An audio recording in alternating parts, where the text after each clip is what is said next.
Hello and welcome to Lost in Sci-Fi and Fantasy. I'm your host Leo, and today we are talking about Shazam, Fury of the Gods. This week it's going to be a little bit short. Let's kind of get that out of the way. It's going to be a little bit short because of a couple things. One, I am doing this mostly from memory, and two, because I didn't really want to watch it again. I watched it like a couple weeks ago. And two, I want to leave a decent amount of room for the challenge update. It's not great this week, I will say.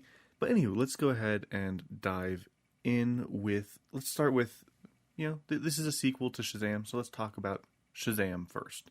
So I actually saw Shazam, the first one, in theaters around the time it released. I think it was around its release weekend. And I enjoyed it. It was a little bit long, but it did a good job of establishing the character. And it went in darker places than I was expecting. So, I was pleasantly surprised by the fact that it was willing to go to darker places for what I was assuming would be a fairly light and fluffy movie. So that was a nice twist on things. And overall, I did enjoy the first movie. But then a family member of mine played the movie to death and was put off of it. So I wasn't super excited for the sequel. I was interested in it, the concept seemed okay, but I wasn't a big fan of the trailers, and so when it eventually came out in theaters, I decided to pass it up. I was like, nah. But recently, I decided to give it a watch. And it's fine. Whenever I think back on it, I just feel it was kind of there. It doesn't feel super long. And for the most part, it kind of isn't all that long. So I don't know. It just doesn't feel toothsome, I guess, is the phrase, is the word. It doesn't feel like it's something to sink your teeth in and enjoy. There are some elements that I did enjoy and I like very much. But then there's just stuff that it doesn't do anything with. So let's go ahead and do a quick recap. So the movie opens somewhere. I'm assuming, Athens. Though it is very hard to tell. Because it doesn't tell you where it is. And the guy inside the museum speaks perfect English. So you kind of have to assume that you have to assume it's Athens, maybe, based off of the establishing shot, and then where there's the Parthenon and everything. But then I just keep thinking, well, maybe one of these cities just has a rebuild of it. I don't know. It threw me off so much trying to figure out, is this Athens or is it not Athens? But let's say it is Athens. So it opens in Athens, and we follow these two Greek soldiers as they walk up to a guy in the museum talking about the staff from the previous Shazam movie.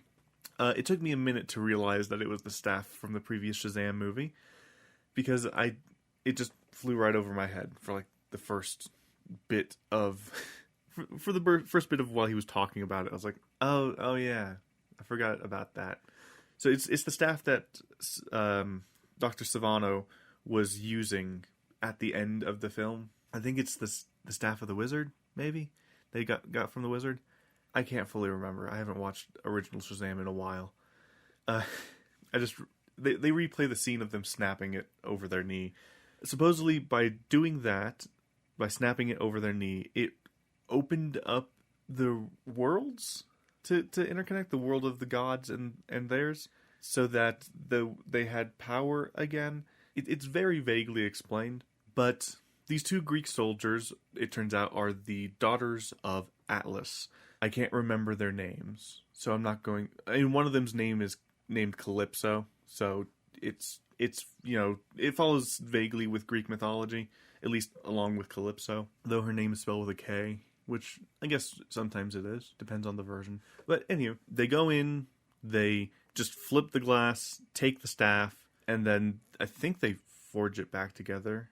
Oh no, I think they have the wizard do it later, because it turns out the wizard from the first Shazam is still alive, though he crumbled to dust. They vaguely address this, but they just kind of again hand wave it away. But yeah, so their plans are to, well, their plans are divided, and kind of from early on, it's shown that they're not quite working on the same level. One person, I think Calypso, is wanting to get revenge on mankind for having pretty much forgotten the gods and whatnot. So she wants to teach them a lesson by regrowing the golden apple tree in the middle of a city and, pretty much causing terror. The other one, who's supposed to be the leader one, she just kind of wants to reestablish the gods' power in general. So she wants to, kind of rebuild their world. While maybe getting revenge, she has like a bit of a vengeance streak for part of the film, but then for like the rest of it, she doesn't. It gets a bit muddled. But anyway, before we continue on with them, let's kind of check in with our heroes, Shazam and the Shazam family. So they have been tense, I guess. It's a bit weird to describe. So basically, they each want to do their own thing, but Billy, paranoid, wants to make sure that they do it all, like everybody or nobody. So it's either the entire Shazam family or no one. And so they get a call. Well, one of them, the one on crutches, Freddy, I think his name is. I'm having trouble remembering any of their names. The only ones I remember, I think, are Freddy, Mary, and Billy. The rest I can't remember. I'm not even going to try. It's fine. But he has a police scanner app, I guess, and hears that there's trouble at the bridge, or a bridge. And so they all assemble and leave to go save the bridge. And they do okay. They're able to save everyone off the bridge, but they're not able to save the bridge itself. And this is where we learn that Philadelphia, because I just remembered where they are, because they're called the Philly Fiascos, or nicknamed the Philly Fiascos. They don't really jive. They don't really mesh well with the Shazam family. They do okay, but they end up causing a lot more damage in the end. Like, sure, they save lives, good, they're heroes, but so they're overall a bit mixed on it. Freddy wants to branch off the most. Freddy wants to branch off and just superhero on his own. Mary wants to, hang out with kids her age. But for the most part, this isn't really expanded on much. Like, we get one scene where Freddy, goes off and does a little bit of heroing on his own once. I think he fails a bit at it when he tries to do that. And we get a scene where Mary has a hangover because she went and hung out with some people her age and drank a little bit too much, and so now she has a hangover the next day. Other than that, it's kind of brushed over, except for another small-ish scene with Freddy, or I guess it's a small collection of scenes where Freddy ends up getting a crush on a new girl that arrives at the school, and she starts kind of picking up on it while also recognizing his kind of bravery in the face of adversity. But yeah, so they start hanging out a little bit more. So that's kind of cute. But yeah, other than that, it's just kind of Billy bumbling around for a little bit, mostly kind of interspersed with the gods just kind of working on the plan a bit until the needle drops, and it turns out that, well, while Freddy was trying to impress the girl, he tells her that he knows one of the Shazam family, though at the time I can't remember what he gives them all such stupid names. But yeah, so he's trying to impress her by saying that he knows them, and he's like, oh, I'll just go call him real quick. And so he leaves and comes back as the superhero version of himself. And it's revealed that she is also one of the sisters.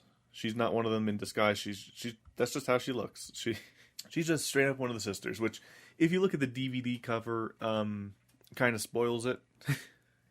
Oh, and speaking of the DVD, real quick before we continue on, for some reason, the DVD version of the film, we bought it, we went to watch it, and it died halfway through.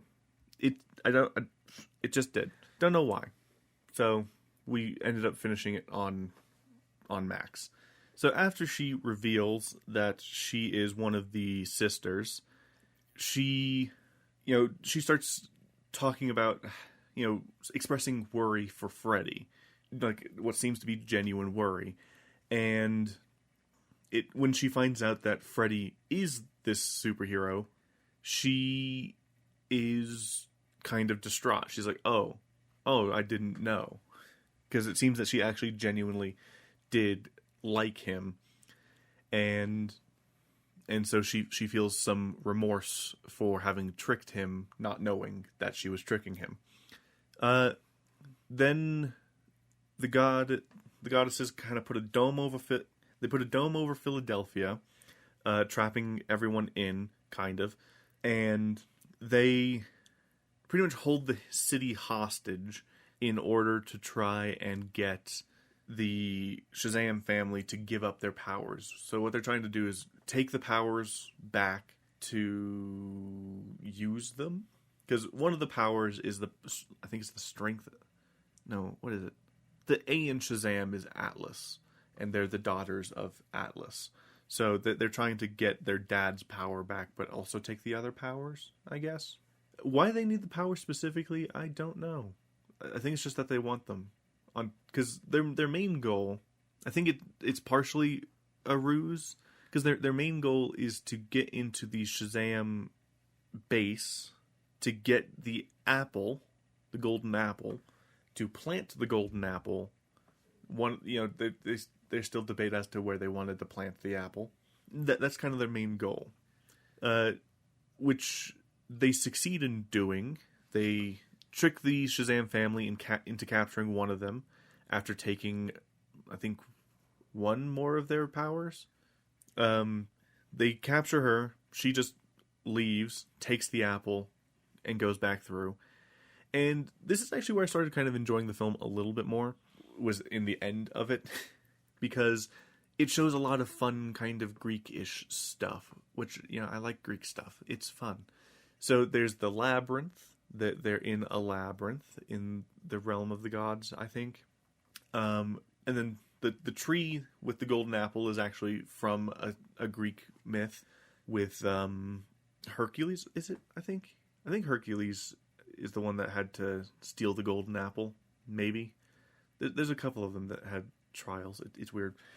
It was Hercules. Then after they plant it, they decide to plant it in the Philly Stadium. I don't know what the name of the actual stadium is, but they plant it in the stadium, and it grows a giant tree, and the roots go throughout the city, the domed area of the city. From these roots, there's these nodules that kind of grow on them, and then pop, and out come the mythological monsters. So you get a minotaur, a centaur, I think a centaur, yeah, I think some satyrs, as well as cyclopses, yeah, and a manticore, yeah, a bunch of mythological monsters start sprouting out, and it's really cool. The funny thing is, I really enjoyed the design of the Cyclops because it reminded me of a Ray Harryhausen Cyclops. So it really worked for me. But yeah, with all this going on, the Shazam family kind of goes into a bit of a scramble because they were able to steal the golden apple back briefly, and there was this whole chase and a dragon before they were able to plant it. So the Shazam family, a couple of them depowered now, go on a scramble to try and help the citizens out by hitting the monsters with their van. This is where they tell their adoptive parents or adoptive foster parents, what's going on. The fact that they're the Shazam people, and it explains why their house keeps getting struck by lightning. And so yeah, they do that. The wizard tells them that the only thing that the monsters fear is a unicorn. But unicorns are the worst monster of all. The only way that you might be able to get them to help is with ambrosia, and the little girl says, "Oh, okay, I have an idea." So they go seek out the unicorns, and she gives them Skittles. It's a bit silly, but yeah, she gives them Skittles, and the unicorns help. They ride the unicorns and whatnot. Meanwhile, with the bad guys, I think Calypso betrays the older one, stabbing her with the wooden dragon. She takes a while to die. Eventually, Shazam goes to her and is like, "Hey, I need your help, like stopping your sister. So here's the plan. Here's what I need you to do." So what she does is she shrinks the dome down to just over the stadium. Shazam is then pretty much trapped with the main bad lady in this area because he had noticed something about the dome reflecting the power and then like it gets absorbed into the staff. So his plan is to pretty much overload the staff to the point where it blows up and kills him and her. He's willing to sacrifice himself to save the city. And he does in a pretty, nice action-packed scene. It's probably the most visually interesting bit of the film, maybe. He blows up, she blows up, the one goddess dies, the bad goddess dies, Calypso. The other one is now mortal. She lost her powers, so now she's just hanging out. And then they decide to bury him on, I believe, Mount Olympus, in which they're like, "Oh, we could theoretically revive the land of the gods if only we had a god, but the one god here doesn't have powers anymore." Then Wonder Woman shows up, and this scene was okay, very awkward. It was nice that they actually showed her face, because technically this is considered the new, well, it's technically considered the new-ish, first-ish thing in the new-ish DC slate. Basically, it has enough of a disconnect, not enough interaction with the rest of the DC universe occurs for it to not be within the new upcoming canon. But Gal Gadot's Wonder Woman shows up and you actually see her face, unlike the Superman cameo in the first one. And you could tell that she filmed it in a day in a different room, on different days even, probably, than the rest of the cast, because all of her shots are either from behind or are just her, which means that no one else interacted with her. So, yeah. But she revives the land, and Shazam's revived along with it, and the one child of Atlas also gets her powers back. So it's a nice little thing, and that's about it. The wizard survives this time, and he kind of goes on a bit of a journey, takes the staff back, just kind of hangs out. There was another through line. So the reason that Billy was so kind of clingy to his adoptive family is because, since he's technically still part of the foster system, he can only stay there until he's 18. At which point he either needs to contribute by paying, or he needs to leave. And he is having trouble facing that. And part of the reason is because the foster people, the foster system kind of, I guess, supposedly helps pay for their house as long as they're taking in, people. But they'll only support the kids that they're fostering if, they're under 18. It's complicated. Basically, the twist is that they bought the house, so they no longer really have to rely on the foster care system money. So Billy's able to stay there as long as he wants, and he can help out with money and whatnot if need be. Question mark. Yay, happy ending. Although their house was destroyed by the dragon, but it gets rebuilt in the end. And then there's another Dr. Savannah post-credit scene where he's like, "It's been 2 years. I've been waiting for the stupid worm. Why hasn't..." The worm shows up again and is like, "Hey, I'm small. I take time to get around, but I have a few more things to do," and then he leaves. Again, pretty much saying that he's going to be stuck there for another 2 years. Anywho, so how was it? It's okay. It's kind of forgettable. The brand synergy wasn't there as well, because like, I think a couple months earlier, Black Adam released, and people were kind of annoyed that Black Adam released had nothing to really do with Shazam, even though he is like a Shazam character. And then Shazam 2 released and had nothing to do with Black Adam, although it technically very much should have. Like, those two movies should have been merged at some point to just kind of be the same movie.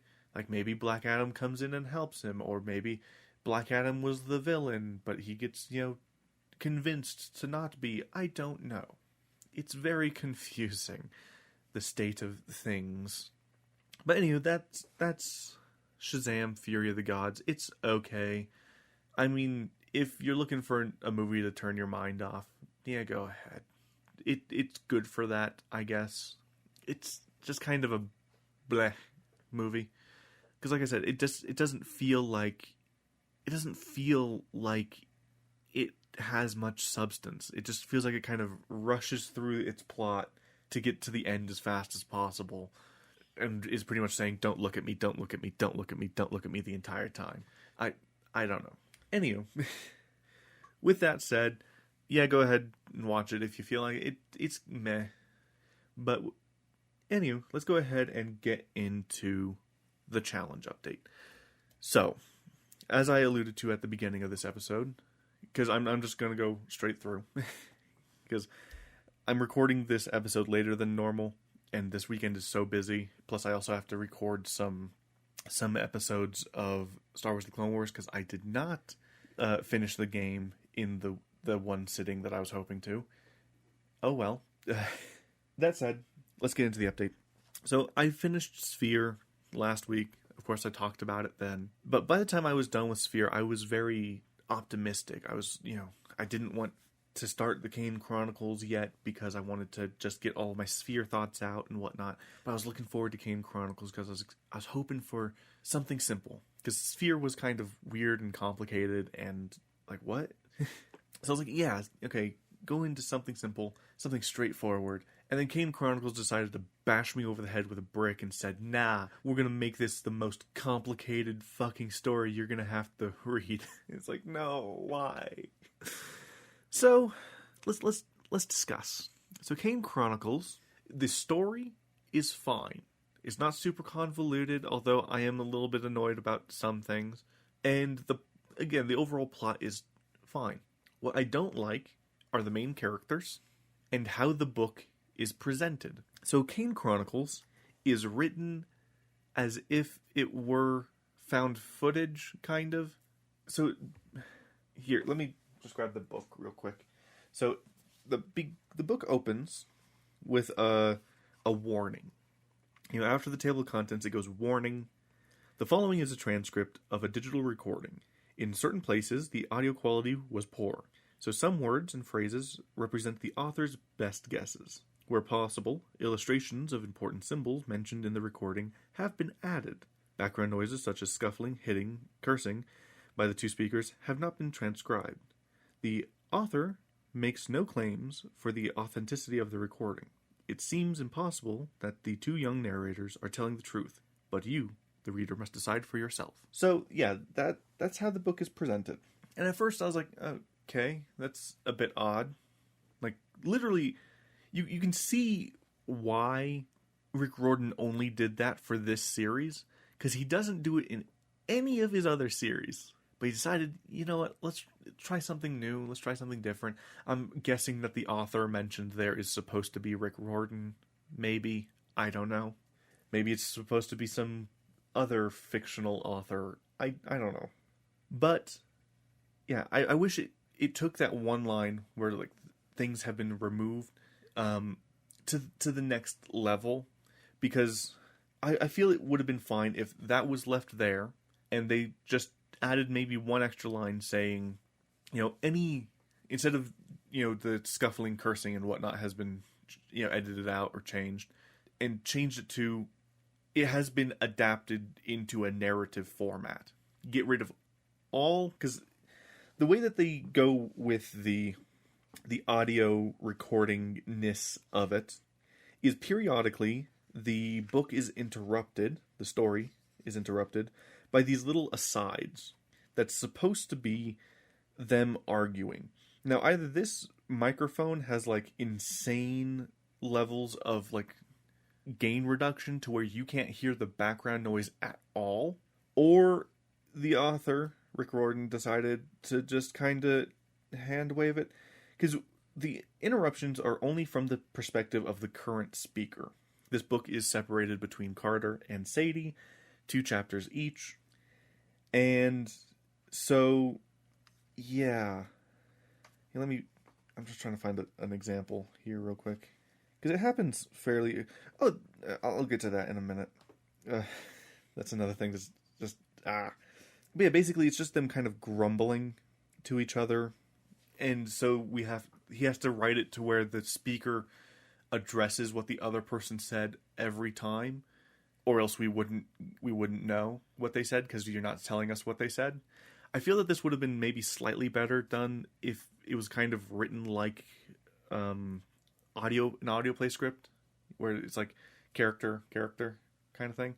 I don't know, maybe, because even then that wouldn't work very well, because the way that this is written is for the most part like a normal book.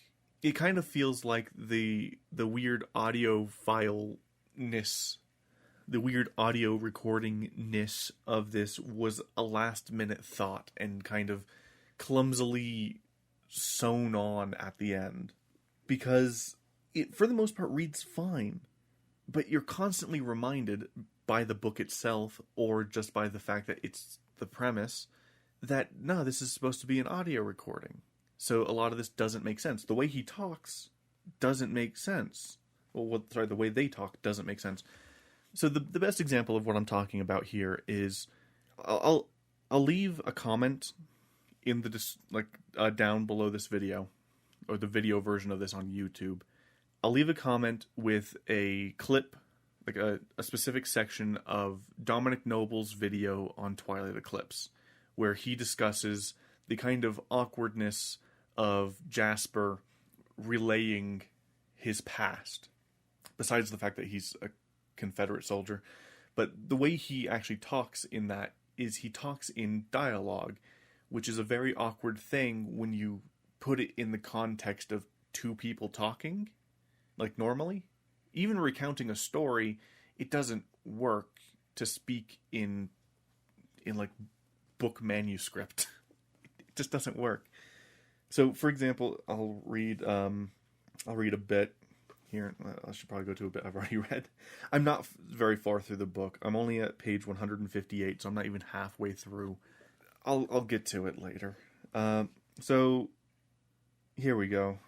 Bast sheathed her blades. Safe now. Sadie and I looked at each other. You saved us from a metal ball, Sadie said. You never know, Bast said. It could have been hostile. Just then, a deep boom shook the ground. I looked back at the mansion. Tendrils of blue fire curled up from the top windows. Come on, Bast said. Our time is up. It's very awkward when you're imagining Carter and Sadie are just like sitting somewhere, or they're walking, because at some point one of the exchanges of the microphone is because they're being followed or whatever. So I don't know. The setup of this book is weird and annoying. And I guess it's a good enough time to also discuss something I've had a problem with throughout all of the Heroes of Olympus series, and it is the use of hooks. Now, a hook is something to get you reading, and keep you reading, ideally. This book both has the initial hook, and luckily it doesn't have too much in the way of continual hooks, because, it has to deal with the weird Carter-Sadie arguing in the recording thing. I don't know, the choice of 2 siblings that constantly bicker as your main characters, not the best choice, I'd say. Especially when it's constantly interrupting the story you're trying to tell, which again, is a fine story, a fine concept, but it's really annoying to constantly be pulled out of the story so that they can make a weird aside to each other. Anywho, so the hooks. In Heroes of Olympus, I was getting very frustrated because almost every chapter started with a new hook. It gets very annoying at that point. So, in this case, the hooks are sentences that don't really pertain to where you are currently in the story. They are things that are set either slightly partially down the way or very far down the way. You don't know until you get there. That's the point of the hook, is to try to, like, hey, here's something interesting that happens. Now let's get you there. Rick Riordan in the Heroes of Olympus did that with almost every chapter. And with this, the main hook, the one that's supposed to get you interested, is technically actually the warning, is technically the main hook. But the main actual in-story hook is pretty much saying, it's the beginning of the recording saying, hey, listen carefully. If you're reading, or if you're hearing this, you're already in danger. Go to the school, find the locker. The combination's this, which means nothing to us. Like, I think that's a level of hookedness that's a bit too much. You know, it just takes it a step too far. With Percy Jackson and the Olympians, like, the first initial hook is like, hey, you know, if you have any kind of inkling that you might be a demigod, stop reading this. That's fine. And, of course, a lot of the main hooks in that are the weird chapter titles. Same thing here is the weird chapter titles. But, yeah, it's, I don't know. It's okay. But, yeah, so Kane Chronicles, I'm having a lot of trouble with because of the weird decision to make it a transcription, well, a pseudo-transcription of an audio recording. Doesn't really work. I don't like that. Then there's the characters. Carter is okay. He gets a little bit but that's mostly because of a different issue I have. Sadie sucks, though. Sadie is the annoying little sister to the nth degree, because now she also comes with a fucking British accent. It's so weird. And Rick Riordan decided, yeah, let's just chuck in as much British slang as we can. Let's not decide exactly what her accent actually sounds like. Let's kind of, let's play with it a little bit and give her just random fucking slang from throughout. So you imagine her with this terrible fucking screechy fake British accent that just doesn't work and doesn't even fully make a whole lot of sense at times. It just makes me so sad.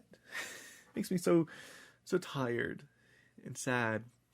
So her parts suck, and yeah, the reason it also sucks the most, what brings both characters from, meh and mildly annoying to on both accounts, is they're constantly flipping everything. Now, I can't tell if it's because Rick Riordan is trying to go for a semi-dual, unreliable narrator situation, where one person will, build themselves up while slightly bringing the other person down. But the problem with that is that these flipped motivations or flipped reactions happen usually within the same section. So, while we're following Sadie, it's, within the same section. Or while we're following Carter, it's in the same section. My best example is when they first arrive at the mansion. Both Carter and Sadie are kind of slightly off-put, though sometimes, one will be more interested and then go back to being kind of creeped out. But when they're both shown to their rooms, they are locked in. Sadie starts kind of freaking out and crying, saying that they're in prison, or that they're being imprisoned. They go to bed, and in the morning, she's fine. In fact, she keeps kicking Carter because Carter is asking any fucking questions at all. And she also told Amos everything. So she just flipped. Then later on, when they're fleeing said mansion, they Bast is potentially overrun and potentially killed. at least as far as they're concerned. And as they're running away, Carter is pulling her away, and Sadie is like freaking out, right? And wanting to go back and help Bast. Then, like a couple pages later, she completely flips and is the one forging ahead into the museum. I don't know. It gets very annoying how often in the middle of their chapter they will flip opinions or just completely change their mind. And I'm kind of getting sick of the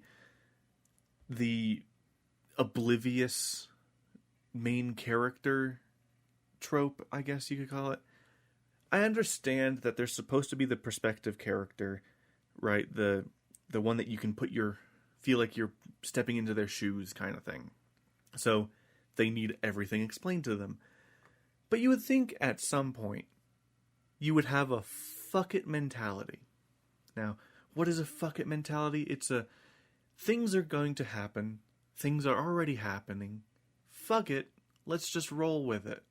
Just go, okay, and move on. Instead, and understandably, this is the first book in this trilogy, and God, I am dreading the rest of the trilogy. But and you have to introduce us to everything. But the thing is, technically, in some ways, both of them are the Annabeths of this like world, because both of them know different things. Sadie, for some reason, can read hieroglyphs. That's kind of neat. And Carter, he's been following his dad around has been following his dad around Egypt and all over the world for his entire life, and so theoretically would know a lot about this stuff, and at times he actually does supply information. They make it a little bit more like pulling his teeth for some reason, as if it's something extremely difficult for him to do. But you would think that since he's been doing it for the past 6 years, at least, he would have a better grasp upon the situation. Especially since, it's kind of his main schooling. He doesn't go to a normal high school or anything. He's homeschooled, and even that's just kind of like general. So, yeah, it just... And then, yeah, Sadie can read hieroglyphs, mostly. She can't read anything with a loop around it, because it's supposed to like symbolize a protective rope, and she can't read hieroglyphic cursive, I guess. It's a bit weird. But yeah, so it's whatever. So what does this mean for the remainder of the challenge? Not too much. As it is, I was able to somehow have decent foresight and had already planned these books spaced out. So I don't have to worry about, slogging through all 3 now. It's spaced out, and I can take a nice breather. But as of now, I'm recording this on a Friday morning, and my main worry is how long it might take me to actually finish this. Because like I said, I'm not even halfway through, and I technically started this last Wednesday. Not even this past Wednesday. And it's just super hard for me to read. Am I going to skip it? No. Because this was a punishment for having already skipped a book, and it bears Rick Riordan's name, and nothing with Rick Riordan's name is allowed to be vetoed in this challenge, because, the whole point of the challenge is to read all of the things. So that means I'm stuck with it. And that means it's going to eat into the Trials of Apollo, Hidden Oracle, I think is the first book. The Hidden Oracle's time. But as long as I'm able to finish this book relatively early, like Monday, Tuesday, then we're in the clear. Because Hidden Oracle is about the length of a normal Percy Jackson book. So I should be able to burn through it in a couple of days. It's also not written in a weird fucking manner. And all the chapters are relatively short, so I should be able to just whoosh, burn through it. And it's also from a singular perspective. I don't have to worry about it jumping perspectives or anything. We're following one perspective, all the way through, baby. So, so, whew. So here's the plan of attack. So it's currently Friday, and I'm not even halfway through. The plan is, by Sunday, I need to be halfway through. Then, on Sunday, I edit this, as well as the video game episode for the week, and then I read. I just keep reading. I get past halfway through, and I get into the end. Hopefully at some point this story clicks for me. It so far is not. I do not like it. It is like pulling teeth. Every time I pick it up, anytime I'm actually getting into the story, it ruins it through having an aside for no real reason, or it ruins it because you realize that Carter's talking a lot about Sadie, which is very weird because she's like right behind him while describing her, and she's not reacting at all. It irks me every time. Anywho, so I'm going to try to finish this by Monday, Tuesday morning-ish, and then I will move on to Trials of Apollo, get through that relatively fast with any luck. It should only take me like Tuesday, Wednesday, and then we should be golden. And I had an idea for what I was going to do for the next episode, but I forgot it. I can't remember. I might have to do another kind of underhand easy throw. Maybe. We'll see, because things are getting complicated again. I need to do Avatar Book 2 sometime. I won't be doing it anytime soon, but I might do it sometime soon. I don't know. Like I said, it's a complicated. Like, as it is right now, yeah, I have no clue what I want to do for the next episode. I might do Dragon Ball Z Kakarot. I won't be summarizing the story there, because that's too much. But there's some things about my experience playing it that I want to talk about and whatnot. So maybe I'll do Dragon Ball Z Kakarot, or I'll do a movie of some sort. I don't know. I had an idea, but I just lost it. It just disappeared. Oh well. Anywho, with that, I think I'll end it here. Thank you guys so much for listening. If you guys like this, feel free to give it a like, comment, or subscribe on YouTube, or give it a review on your podcast catcher of choice, and feel free to share it, because, yeah. Anyway, thank you guys so much for listening. I'll talk to you guys later. Goodbye.